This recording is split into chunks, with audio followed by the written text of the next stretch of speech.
Okay, I noticed a couple of things that the DAS is still celebrating its 75th anniversary. And if you'd like to believe this, that I was one of the founding members of the DAS in 1949. Wow. And if you believe that, I will tell you something else, that I was the lead speaker at the opening of the Palomar Observatory 200-inch. I would have been 2 weeks old at the time, and I would have been 1 year old at the founding of the DAS. What is true is that I was active at the Denver Junior Group in 1963, and it is such an honor and pleasure to be still active. Also, quite seriously, I noticed David has this Star Trek background on it, and I wanted to call to your attention that I recently watched one of the Strange New Worlds episodes, and I strongly recommend it to all of you. I believe it might be the best Star Trek I've ever seen. It's called A Subspace Rhapsody. And what they do is most of the episode is done in song. They must have spent forever filming this, but it was so good and it is so wonderful, and I strongly recommend it. For my poetic quotation today, I have two things that I would like to share with you. One of them is from my own biography of Clyde Tombaugh. And he was telling me how if you're going to discover something that's unusual, you've got to have the imagination to recognize it for what it is. When they examined Voyager images and saw for the first time the volcanic eruptions on Io, that called for some intuitive imagination. And I would suggest, as Clyde would say, that above everything else, in observing, you need to be alert, very alert to everything. You have to be able to recognize a discovery as such. There are so many people who don't seem to have that talent. A research astronomer cannot afford to be in such a rut. I might say that different types of personalities in astronomy make certain types of discoveries that are in line with their personalities. And I think that's pretty important. But related to that, just yesterday, a friend of mine from Acadia University, where I got my undergraduate degree so long ago, sent me a poem that he had discovered himself by Henry Wadsworth Longfellow. And Longfellow's poem really discusses the same type of things. You bring what you are to what you do. And the poem is called Moonlight, published in 1882, and it goes like this. In vain we look, in vain uplift our eyes to heaven. If we are blind, we see but what we have the gift of seeing. What we bring, we find. And thank you very much for that. And back to you, and thanks for letting me do my poem tonight.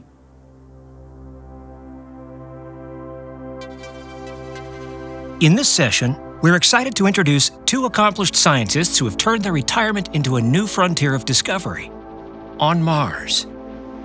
Dr. Tony Ranalli earned his PhD in geochemistry from the Colorado School of Mines in 2005 and worked as a geochemist with the U.S. Geological Survey for 30 years.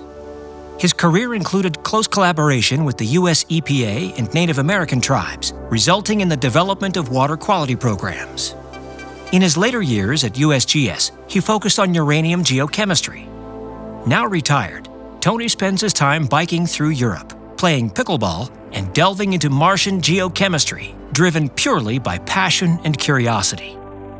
Dr. Gregg Swayze received his PhD in geology from the University of Colorado Boulder in 1997 and worked at the USGS from 1985 to 2022 as a research geophysicist. His work specialized in imaging spectroscopy across a range of challenging environments, from mine waste sites and asbestos zones to volcanic terrains and even the surface of Mars. Gregg has contributed to primary NASA missions, including the Mars Reconnaissance Orbiter's CRISM instrument and the EMIT imaging spectrometer aboard the International Space Station. Now a USGS emeritus scientist, he enjoys hiking, biking, and staying sharp through science, often over coffee with Tony. Together, Tony and Gregg have teamed up as equal partners to explore a compelling question. Could ancient Martian hot springs have supported life? Their presentation focuses on Cross Crater, a 65-kilometer-wide impact crater located in the Noachian highlands of Mars. Using geochemical modeling and satellite imaging data, they've been studying the unusual mineral assemblage found on the crater's southeast wall, particularly the presence of alunite, a mineral typically formed by volcanic gases in hot spring environments. Their findings suggest that this area may have once hosted a warm, acidic lake, a setting potentially favorable for early life on Mars. This alternative hypothesis opens the door to new ways of thinking about where we search for signs of ancient Martian life, beyond the neutral clay lake beds of Gale and Jezero craters and into the hydrothermal systems of places like Cross Crater. Please join us as Tony and Gregg guide us through this fascinating journey of planetary science, mineralogy, and the enduring question, was Mars ever home to life?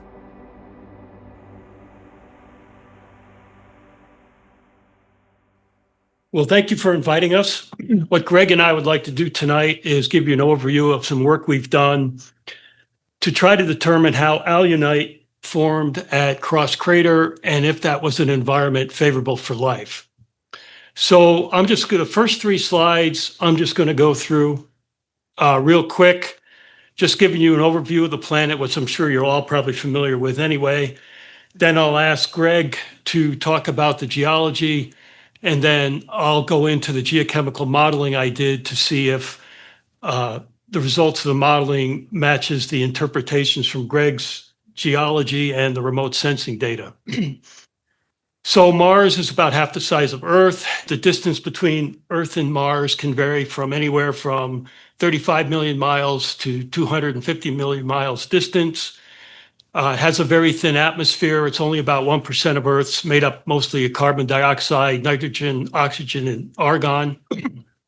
And temperatures can vary quite a bit, from a high of about 70 degrees Fahrenheit to about a low of minus 225.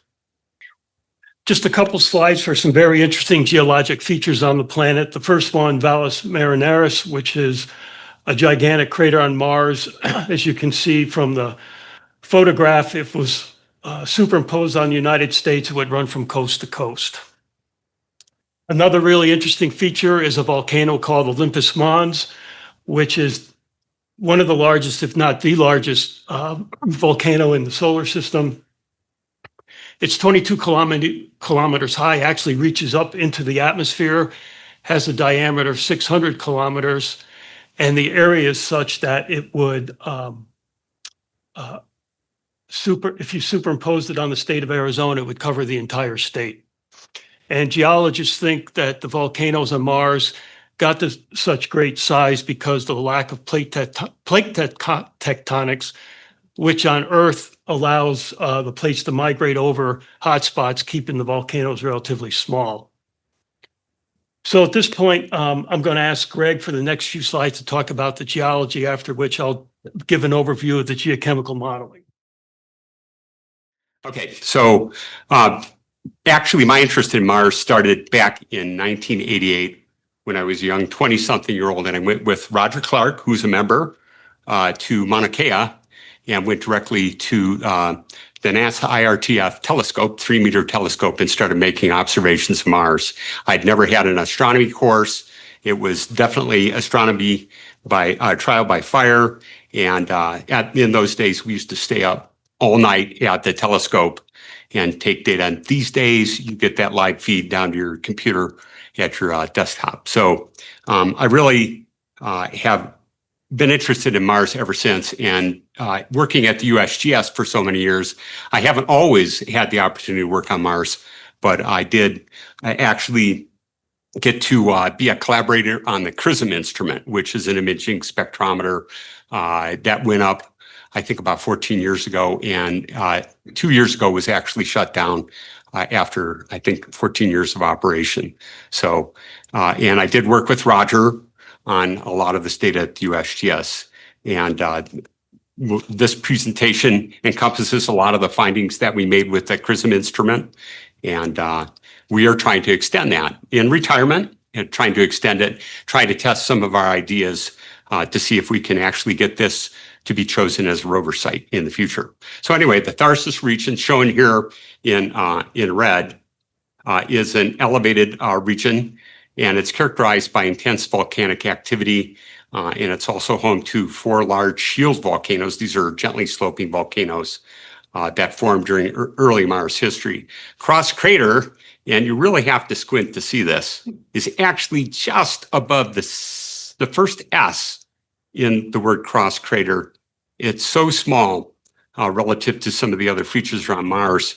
But yet, with this CRISM spectrometer, we were actually able to zero in on the mineralogy in that region.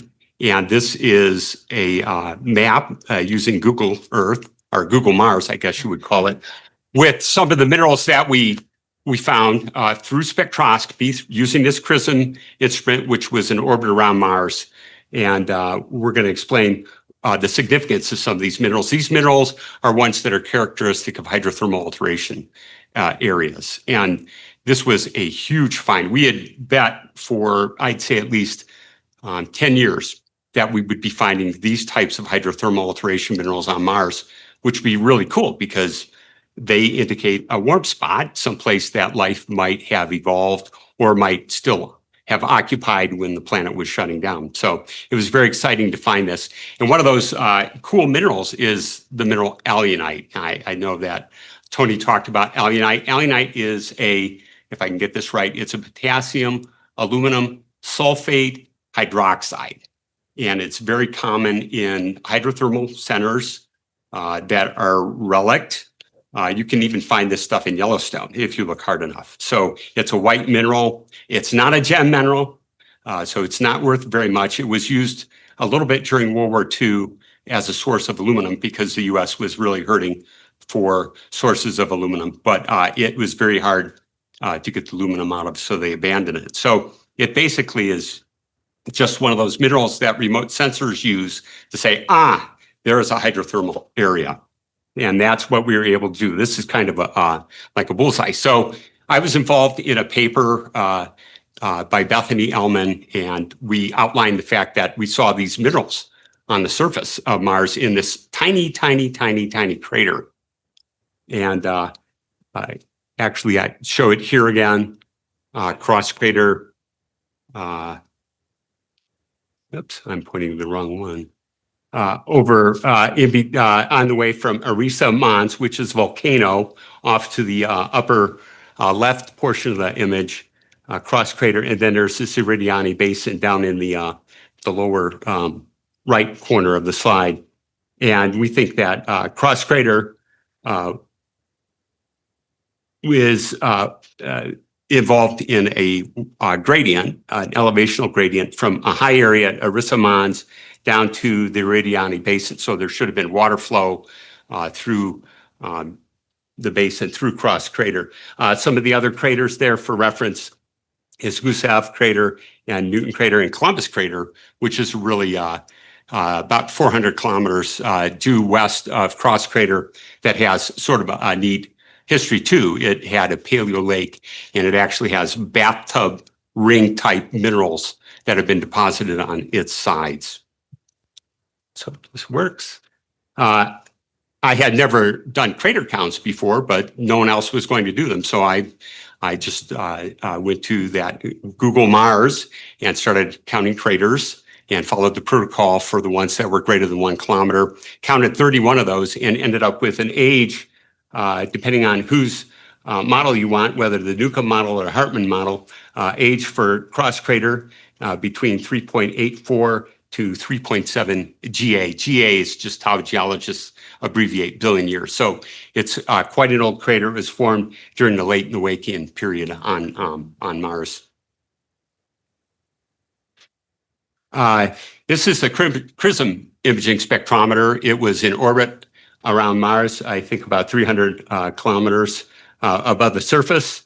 It had basically a visible to near infrared wavelength range, and it had very fine spectral resolution, so much more than any other imaging spectrometer that had been used at Mars.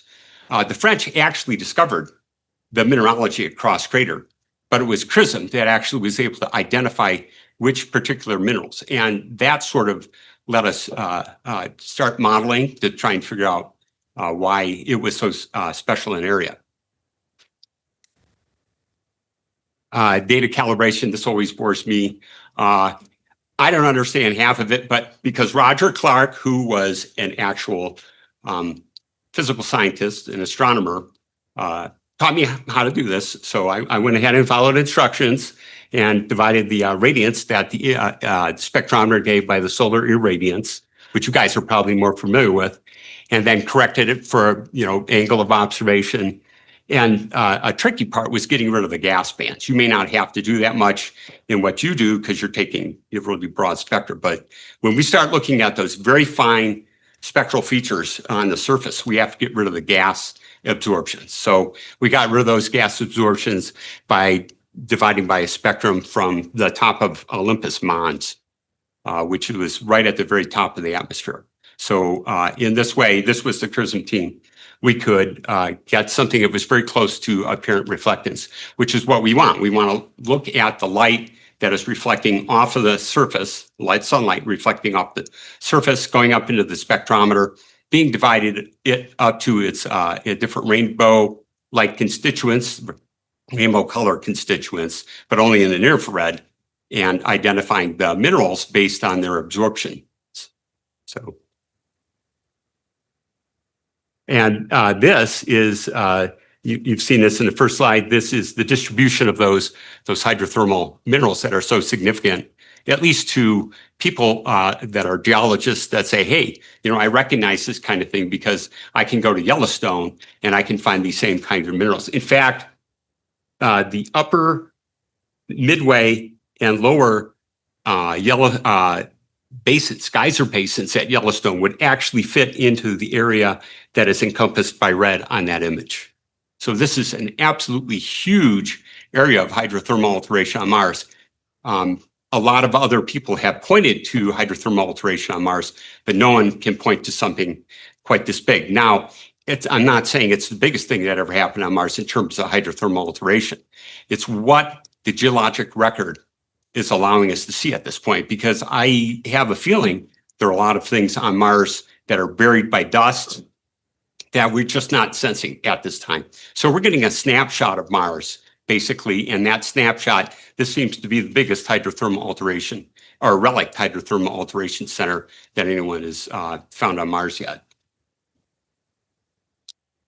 And the red again is the mineral alunite, which is it's one of my favorite minerals. And then there's that kaolinite alunite mixture. You can actually see that's up above it along this bench. And here's an actual spectrum. So again, the spectrum is the light that reflects off the surface. And we are able to, in the infrared, able to see these different absorptions. And they're very characteristic. They're like fingerprints almost, when there are enough of them that we can identify the material on the surface. And we went actually a step further here, and we could tell the difference between alunites that were deposited in the lake beds, like in Australia in the acid saline lakes, or those that actually form in hydrothermal centers at temperatures above 100 degrees C. So based on that spectroscopy from orbit, we're able to determine this really low temperature alunite. And it is consistent with the alunite that was deposited in a acid saline lake. This is just a close-up a view from above of Cross Crater. You can see that that alteration is primarily in the southwestern corner of the crater. By the way, this crater is 65 kilometers in diameter, and you could actually fit the entire contents of Lake Erie in this crater. So remember from that one photo where you could barely see that little dot of crater, that crater is big enough to actually contain Lake Erie. So things on Mars are just really huge, way beyond, our normal perception of what large is.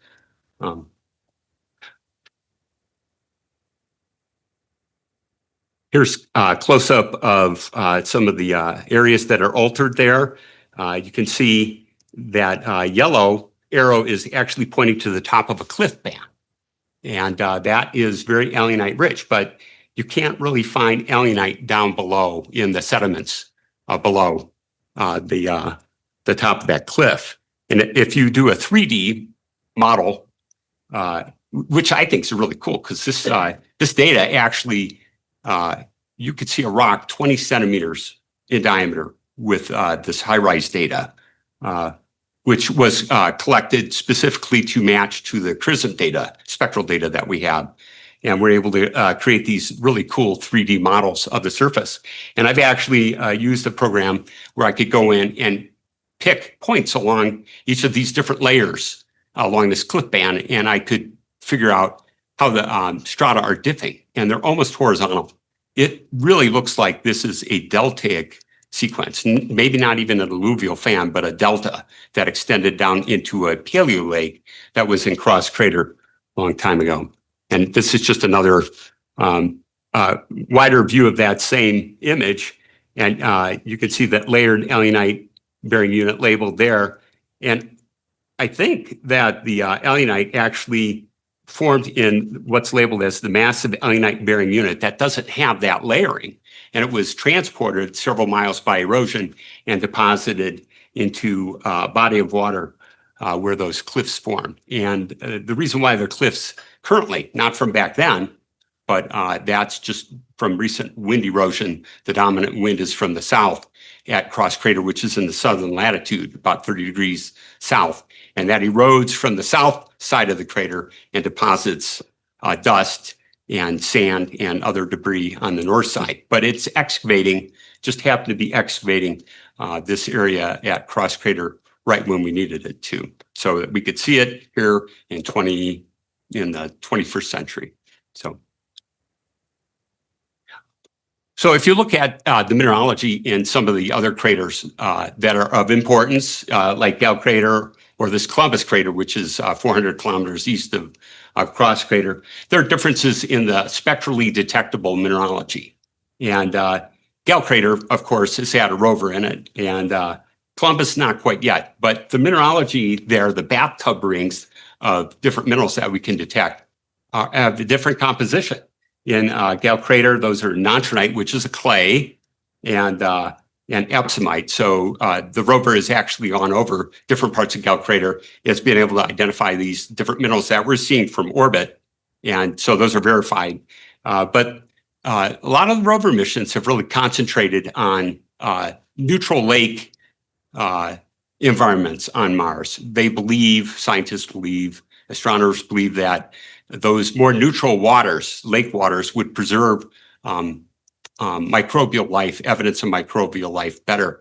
But so far, they haven't come up with anything definitive. So I'm really trying to push for examination of an area that has a different type of mineralogy, that may have been a slightly warmer place for life to have existed, especially as the planet was drying out.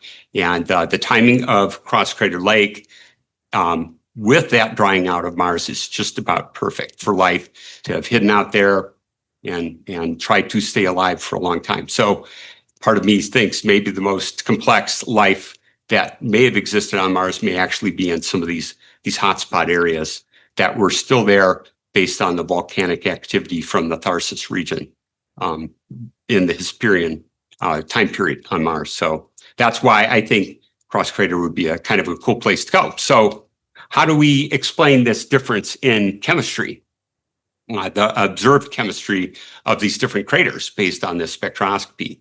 Well, that's going to take some geochemical modeling to try and figure out what the parameters were that controlled the different mineralogy that was deposited there. And that's where Tony comes in. First, I do want to give a shout out to Gregg. I've always had an interest in Mars, but it was really keyed when I met Gregg standing by a beer keg at a retirement party, and we got to talking, and all the ideas started flowing after a few beers. So, and thank you to Gregg for giving me this opportunity to work on this in retirement. So for free. Yeah. So the modeling was used to determine if can we delineate the processes that form the minerals that Gregg talked about that was detected by remote sensing, and if that was an environment that could have been favorable for life. As in all modeling, we had to make a few assumptions. So we did assume a lake existed in the 65-kilometer diameter crater that was caused by the impact of a meteor, and that we did assume a hydrothermal event existed in the southwest area of the crater because alunite is formed similar environments on Earth, as Gregg mentioned. And then early in Earth history, many scientists feel that that's where life may have developed on Earth. The geochemical modeling consisted of 5 phases or steps. First thing we had to do was dissolve gases in the Noachian atmosphere to create the chemistry of precipitation. Then we reacted that precipitation with bedrock in the area of what will be cross crater. Then the meteor impact created the crater at the Noachian Hesperian boundary. And these are the geologic ages that geologists have given to Mars, just like, the ages here on Earth. But, and there's 3 of them: Noachian, Hesperian, Amazonian, which is not relevant to our work. Then we recreated a reaction of groundwater emanating from a hydrothermal vent with a column of sediment and groundwater at the bottom of the lake. And then the last phase was to assume after the lake was formed in the Hesperian, there was tremendous amounts of volcanic activity. So most likely acid rain was forming. So then the lake water we then equilibrated with sulfuric acid, mimicking acid rain, with upwelling groundwater created in phases 2 and 4 into the lake, followed by evaporation. So phase 2 was just the weathering of the bedrock in the Noachian, which would be most upwelling into most of the lake. Phase 4 was the hydrothermal vent, which we think was mostly in that area in red that Gregg was showing on the previous slide. Okay. The presence of alunite is somewhat unique at Cross Crater because, as Gregg mentioned, there are smaller deposits that have been detected in other locations, such as Columbus Crater. But in these locations, gypsum occurs as well, but that has not been detected at Cross Crater.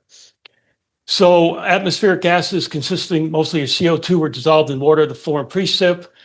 And then in the model, that precip was reacted with basalt using the USGS geochemical modeling code FreakC that was created by Dave Parkhurst. Okay. All right, I'll just briefly go over this. We'll have plenty of time for questions. So some of the results of this first stage, the basalt that we came up with consisted of olivine, which is a solid solution of forsterite and phaolite at a forsterite number of 18, which is the molar ratio of magnesium over magnesium plus iron. Anorthite, nephthaline, ilmenite, magnetite, and ferrocilite. We ran the reactions between 0.01 degrees C and 100 degrees C in intervals of 5 degrees and chose the solution at 60 degrees C for subsequent reactions. So the main mineral dissolution reactions included forsterite and ferrocite dissolving completely, smaller amounts of anorthite and nephthaline, and phaolite precipitated. The minerals that form included calcite and the clay minerals kamacite, notronite, saponite, and hematite, only between 10 and 30 degrees C, but not alunite. The charts were just showing at all temperatures we had very alkaline, reducing groundwater. That means lack of oxygen. pH was above 10.5 at all temperatures. The bottom plot, I showed the activity of water and ionic strength as a function of temperature. And the activity of water is basically the water that is not involved in hydrating or solvating dissolved ions. And the reason that it's important is because I came across a paper that said if water activity drops below 0.6, then life isn't possible. Ionic strength is calculation that takes into account the total dissolved load and the charge on the individual ions. And it's important in geochemical modeling because the different databases and models that you use are dependent on how the strength of the ionic strength of the water. So then for the hydrothermal vent, what we did was to use the one-dimensional reactive transport capability of Freak-C. I came across a paper by Friend and al. Where he did pretty much similar. So I set up the model just the way he did. The gases he used to dissolve in water to form the hydrothermal vent groundwater were CO2, SO2, and Cl2. And then the reactions, we actually had to use, we used kinetics in this case, using these pretty complex equations from a USGS publication in 2004. Okay. So just basically, once we ran the reaction, we made the assumption that water from the very top of the column was assumed to be the water upwelling into Cross Crater Lake in this area of the hydrothermal vent. pH was very high, so it was actually alkaline throughout the entire soil column. And alunite did not form in this reaction, but kaolinite and montmorillonite, which you saw in Gregg's some of Gregg's slides, were not only where alunite was, but throughout the basin as well. Okay. So then following that, as I said, we assumed that there was probably acid rain occurring, falling on the lake in the Hesperian. And when the lake water that we modeled in the area of the hydrothermal vent was acidified, that's when we formed alunite. And it formed between sulfuric acid in concentrations of 0.007 to 0.01, which is in line with Gregg's interpretation of it, precipitating out of a lake. On the right is my interpretation of why it would form at those concentrations. On the left, where the text is, you see a large increase in the activity of Al3+, which is the ion that's in makes up alunite when the pH declines below 4. And activity of dissolved ions, what that's referring to is concentration is a measure of the total mass of a dissolved ion in solution, but activity is a measure of how much of that mass is actually available for precipitation and reactions, and that in turn is a function of the ionic strength of the groundwater. So alunite precipitates, as I said, between those concentrations as the pH drops below 4. And it was, even though the pH is that low, there's still enough OH- ion in solution to form alunite. But once the pH dropped below 3, then there just simply wasn't enough OH- to form alunite. And that's just my interpretation. Okay. So at this area of the hydrothermal vent, in addition to alunite, chalcedony, which is silica, kaolinite, and pyrite also formed at concentrations of sulfuric acid less than 0.01 moles, which is what Gregg has seen with the remote sensing data.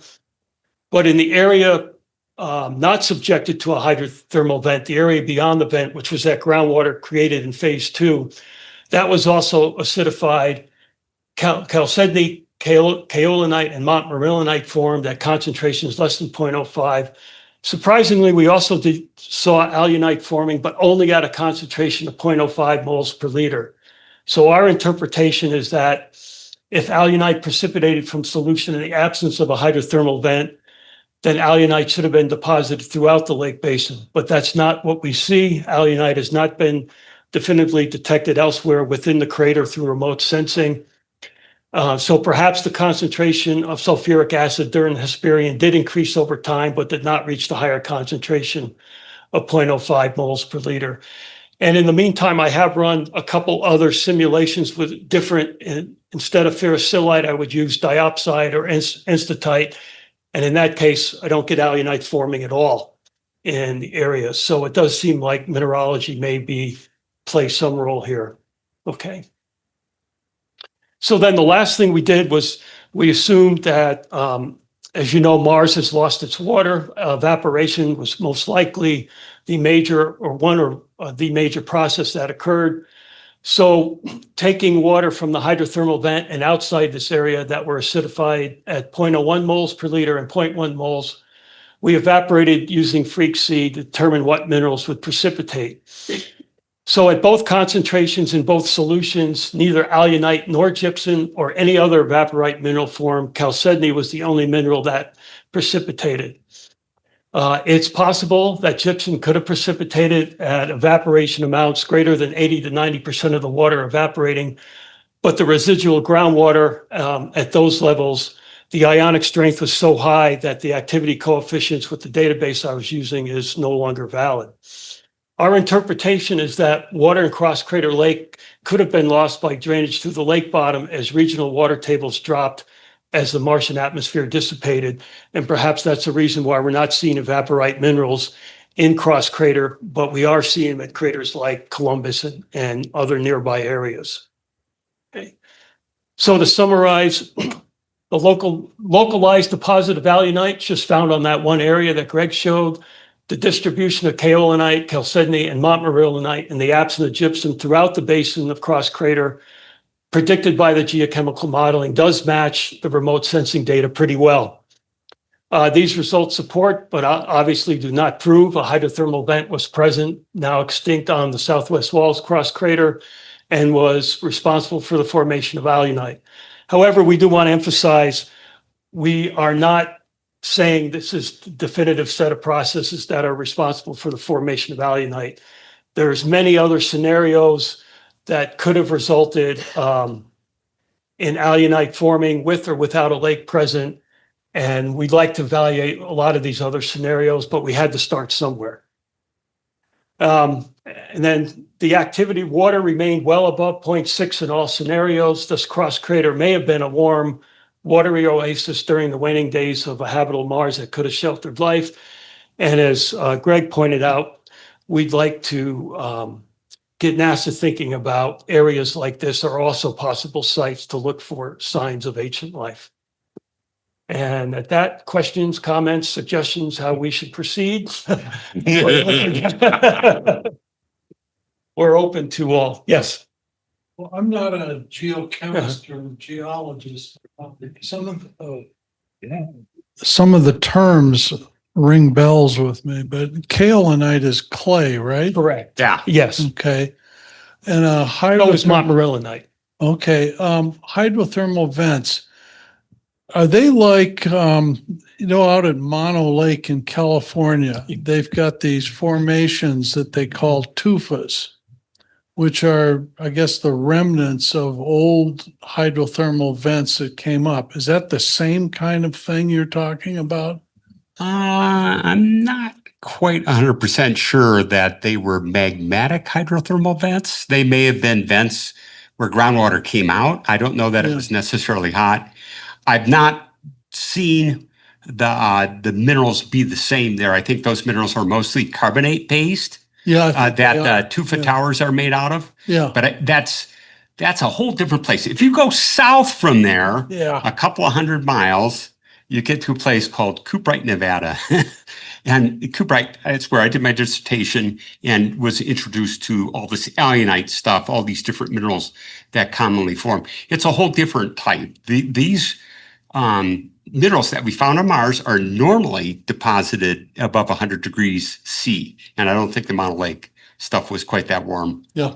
I'm reaching back in my memory, but I don't think that's quite the same thing. There have been other vents, hydrothermal vents proposed for Mars. They're much smaller, but no one ever seems to talk about the mineralogy being quite like what we find at these acid sulfate hydrothermal areas. So maybe acid sulfate is kind of a way to differentiate what we're finding at Cross Crater from some of the other places on Mars. But it was the picture of the vent that you had reminded me of the structure of like I said, I'm not a geologist. The crystal, the structure on it looked familiar. Obviously, that was a screen grab, as no one was around at Cross Crater to, do that submersible kind of thing. So, but it's just the idea is there. And one of the other ideas is maybe there was a spring on the side of the Taylor Lake that emptied into the Paleo Lake. And that's why, like a fumarole, like one would get if you go out to Hawaii on some of the rift zones out there, you have fumaroles, active fumaroles. They're outputting this same kind of mineralogy and are above water. So that's another possible model for cross crater. But I think the real important thing that Tony and I take away from this is you needed acid. You had to have a source of acid, sulfuric acid to get the alunite mineralogy. And you can get kaolinite, you can get montmorillonite. In fact, those are actually found all over the planet. In fact, that was one of the weird things before CRISM and before Omega, the French imaging spectrometer that preceded CRISM went out, everyone was like, oh, Mars is just dehydrated. There's no way in hell that's going to get clays that can survive 3 billion years in a vacuum, because Mars is basically a vacuum. But lo and behold, with the imaging spectroscopy data, montmorillonite's out there in abundance, kaolinite's in abundance. This alunite, even though it's not a clay, is very different. It's found in a very limited number of places, and this alunite crater is certainly the biggest exposure of it. And it's telling us something that's important about the environment that was there that formed it. And is that the kind of environment that would be favorable for life? The rovers have gone to the lakes, the neutral clay lakes, and I'm saying I think it's time to go to someplace a little more exciting, warm baths, hot springs, in the past, of course. But would that be a place that we would be more likely to find life? Maybe not, who knows? But I think that some other types of environments have to be investigated at this point. So. Questions? All right. Well, thank you again. Yeah, very much. Oh, Oh, I was going to ask you a question. okay, cool. no. Did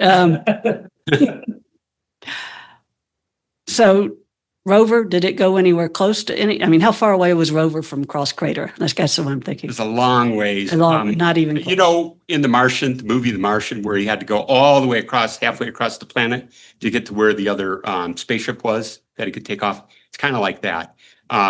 Cross Crater is at 30 degrees south latitude.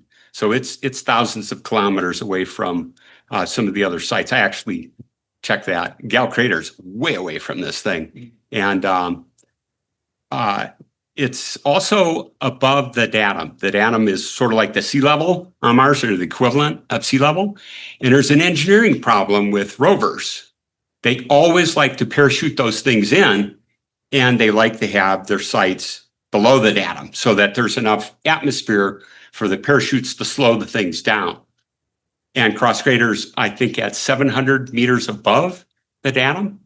And it's in a cooler environment. I mean, it's 30 degrees south latitude. So I don't know if you'd want to spend the winter there, but it represents a more challenging place. And it's a smaller landing site. You have to have flat terrain currently. And I think the landing ellipse, last time I checked, was like 22 kilometers along its long axis for rover to land, 22 kilometers.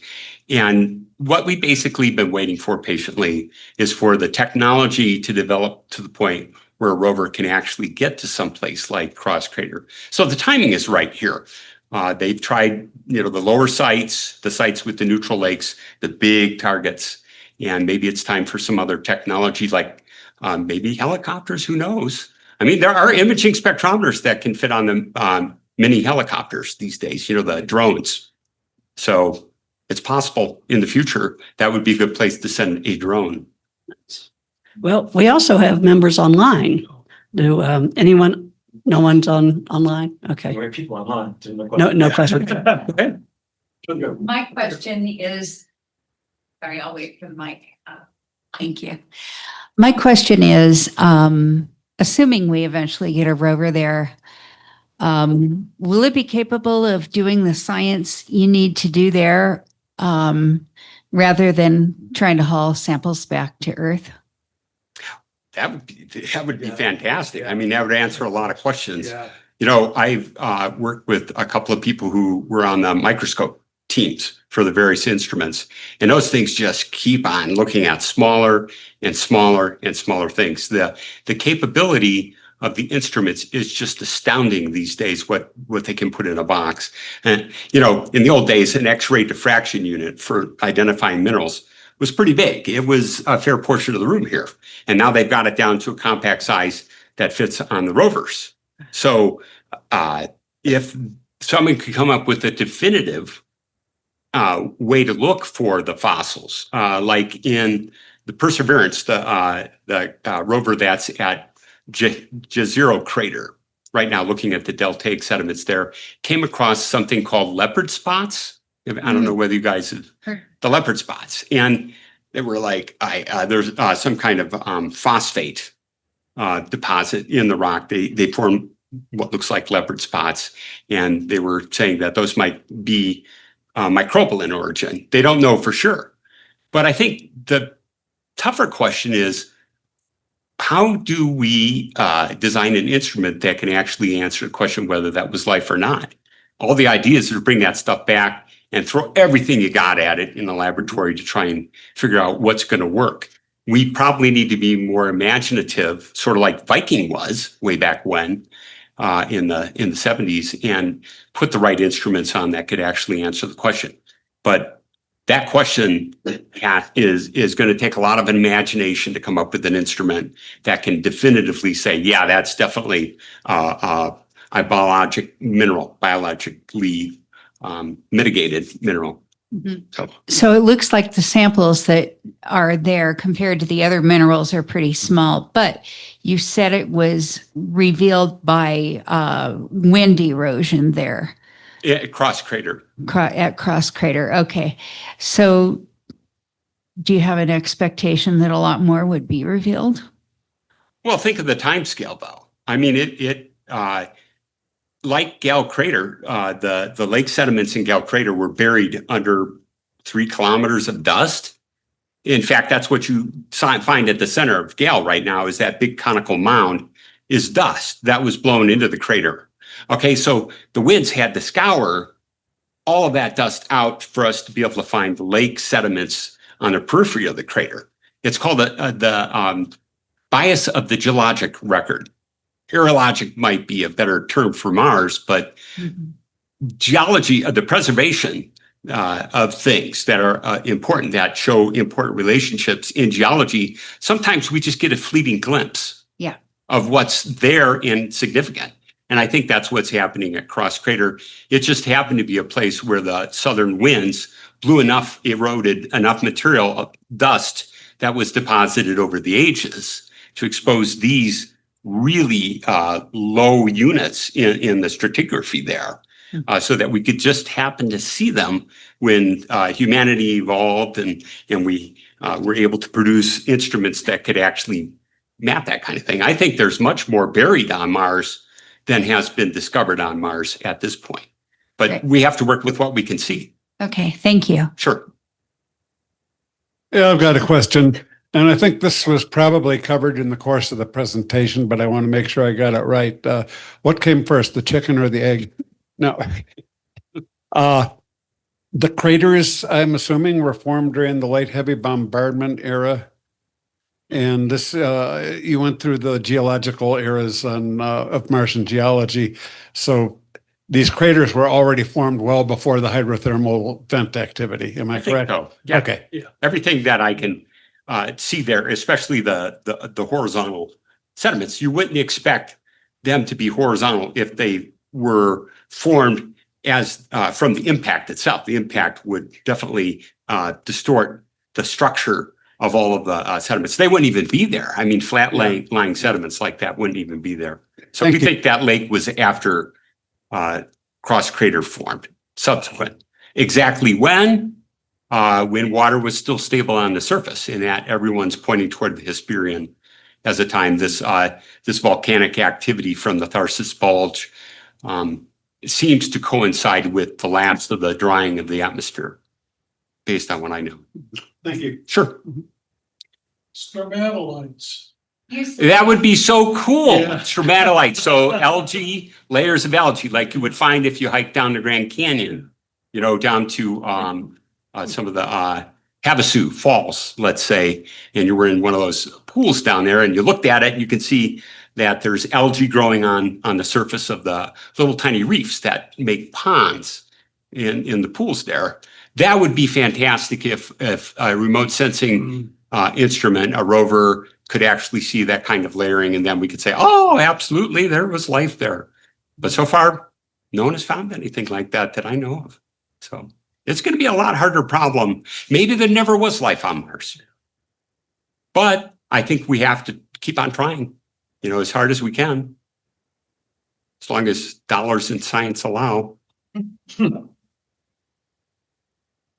Those things. Well, one of the questions is. Would you please use the mic? Oh, yeah. This is such a small room, but. But the folks online. Oh.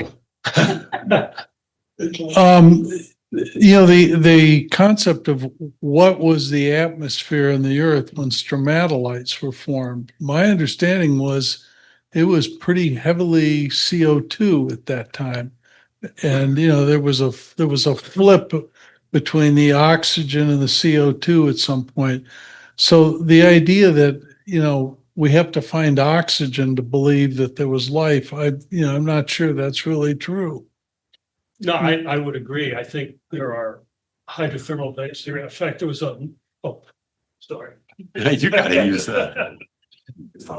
Hit you. Yeah.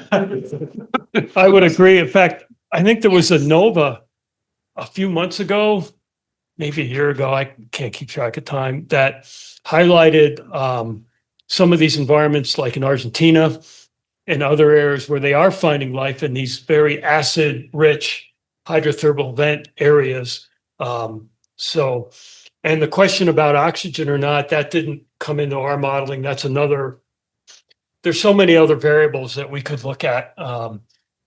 But maybe that's how minerals like jarosite has been found a lot. And Gregg tells me the modeling here to form pyrite in some occasions. And in oxidizing conditions, pyrite will form jarosite. Is that correct? I have that correct. So anyway, we just assumed a CO2 rich atmosphere, no oxygen, based on the literature I've been able to come across, and maybe some of the other minerals that have formed, maybe that occurred. Maybe oxygen did occur at some point on Mars. Maybe it didn't. I don't know. Well, it is a red planet, so Yeah. So presumably there was oxygen that was able to react with the basaltic minerals and undergo oxidation. But there actually is a deeper issue with the alunite, because alunite, that's sulfur that's oxidized. It's SO4.